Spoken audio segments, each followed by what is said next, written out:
See, no prophet of God ever recited any verse from any book over an antagonist or a hostile person and said, all right, you are captured by Jinn, now Jinn, go away. Where did it happen? In which book is it mentioned? Yes, in the Bible it is said, in the New Testament. But that is a story no Muslim can believe. Jesus, they say, cast the jinn out of somebody, and that the number of jinns was so many, they went into the minds of the sheep, and all the sheep went mad and just dived into the water and were drowned. Now, this is a story of the New Testament. Christians may believe it if they like, but no sane Muslim can ever believe in such a thing, because never such a thing happened at the time of Hadhrat Muhammad Rasulullah Sallallahu Alaihi Wasallam. And according to the version of the Holy Quran, it never happened to Jesus either. It never happened to Moses or any other prophet of Allah. When one is captured by shaitan kana min al-jinn, according to the Quran, which means the jinn are a people who are rebellious, made out of fire. The Holy Quran says, وَخَلَقَ الْجَانَّ مِن نَارِجٍ مِن نَار, which means that he made the jinn out of fire, or a blast of fire. This is an Arabic expression. خُلِقَ الْإِنسَانُ مِنْ أَجَلٍ. What is ajal? How can you make man out of ajal? Haste. So this means anybody who has an element of haste in him, he is made out of ajal. Anybody who is fiery, he is made out of fire. This is an Arabic expression of the highest quality. And the Quran has the highest quality of language. So that is why jinn is created from fire, means they are rebellious people. Shaitan is rebellious. Anybody who refuses to believe in authority, he is from fire. That is exactly what Iblis said to God when he was required by God to submit to Adam.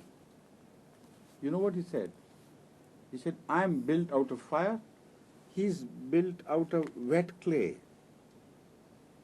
Fire will not submit to wet clay. Fire overpowers it. Fire destroys everything. So I am a destructive man. Your prophet Adam is a creative man. He stands for good things. I am evil. I destroy things, he makes things. You see, wet clay makes things, and fire destroys them. The whole cities are razed to ground with fire. So he said, this is my nature, how can you expect me to bow to him? I said, all right, go away. But you're wrong when you say you will conquer the people of clay.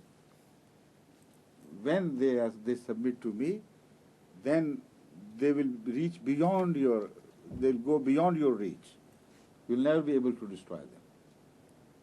This is what we read from the Quran. And Hadhrat Muhammad Rasulullah sallallahu alayhi wasallam understood the Quran more than anyone, any human being can ever claim. Correct? Now, what he thought of jinn or shaitan, the mullah says one and the same thing. Kana min al-jinn, so shaitan was a jinn. Right or wrong? Right. He was a jinn. And Rasul Kareem Sallallahu Alaihi Wasallam said, for every man there is a shaitan that runs into his blood. Where is that fire which runs into your blood or anybody else's blood? Somebody said, Ya Rasulullah, even in your blood there is a shaitan? I said, yes, but he has become Muslim. No, any man with an iota of common sense can understand this. He referred to shaitan or jinn to be that nafs-e ammara. Nafs-e ammara is a rebellious nature in man. When you say, do good things, they say, no, I'm not going to do good things. Allah tells you to do this, do that, all the good things. Nafs-e ammara says, no, don't believe, don't agree. So, Nafs-e ammara of Hazrat Muhammad Sallallahu Alaihi Wasallam had got completely subdued. There was no evil voice ever rising from his heart, telling him to do bad things. That is the meaning of his shaitan becoming Muslim. So the Quran is a word of wisdom, profound wisdom. The word of God has to be a word of wisdom. So without wisdom you can't understand. That is the problem.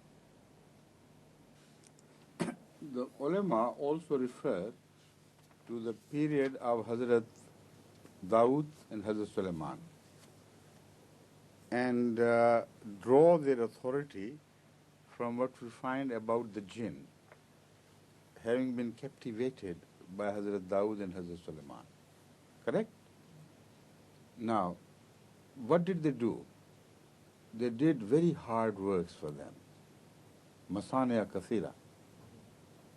And they built heavy industry out of this jinn in the Quran. Correct? So if they draw their authority from the Quran and they know how to do it, they should build some industry in Arabia. What are they doing there? Poor people, backward people of desert and other countries, those Arab countries which have some oil, all right, they are better off. But what about those who do not have any oil? These ulama should have the same jinn employed by Hazrat Dawood and Sulaiman and do some industrial work there. They can't. Which means they don't understand. While the Holy Quran gives enough clues for us to understand. But if you don't have wisdom, you can't do anything, unfortunately. The Holy Quran gives us the clue that these jinns of Solomon and David, peace be upon them, you know, they were shackled in heavy chains. They were taken to work while they were imprisoned, bound in chains. It doesn't say they were bound in verses of the Bible or any of the other divine words. Have you ever read that in the Quran? And what sort of jinns are they who are shackled in chains? They are invisible things. They pass through the stone and walls and the metal. How could chains of iron hold them together? Only verses of the Quran, according to these ulama, could hold them together. And no verses are mentioned in the Quran. The Quran doesn't know that there are such verses. They know. Imagine. The Quran doesn't know that there are some verses which can bind jinns. The ulama know that there are some verses. So when you speak of the jinns of the Solomon and David, the Holy Quran says they were bound in heavy chains, which means they are hardy, sturdy people. They were rebellious people who had been enslaved by the power of Hazrat Dawood and Hazrat Sulaiman alayhimus salam. With the grace of Allah, it was God who had given him power to conquer these people.